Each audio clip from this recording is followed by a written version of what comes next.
आणि यानंतरची बातमी उद्धव ठाकरेंसंदर्भातली। उद्धव ठाकरेंना अजून सुद्धा दिलासा नाहीये, कारण शिवसेना पक्ष आणि चिन्ह प्रकरण आता तत्काळ निकाल देण्यास सर्वोच्च न्यायालयानं नकार दिलेला आहे। त्यामुळे आता ठाकरेंना तुर्तास तरी आता दिलासा नाहीये।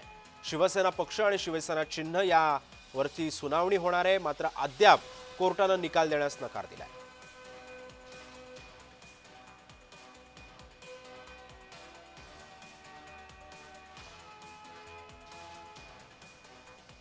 त्यामुळे आपण पाहतोय की उद्धव ठाकरेंना तुर्तास तरी दिलासा मिळत नाहीये। शिवसेना पक्ष आणि चिन्हाच्या प्रकरणी आता अजून सुद्धा कोर्टानं मौन बाळगलेला आहे। कोर्टाकडून नकार दिलेला आहे निकाल देण्यासाठी। त्यामुळे आता हा निकाल कधी येतो याची उत्सुकता सर्वांनाच लागलेली आहे। शिवसेना पक्ष नेमका कोणाचा, शिवसेनेचं चिन्ह नेमकं कोणाकडे जाणार हे सुद्धा पाहणं आता महत्त्वाचं ठरणार आहे। त्यामुळे कोर्टाच्या निर्णयाकडे आता सध्या सर्वांचंच लक्ष लागलंय।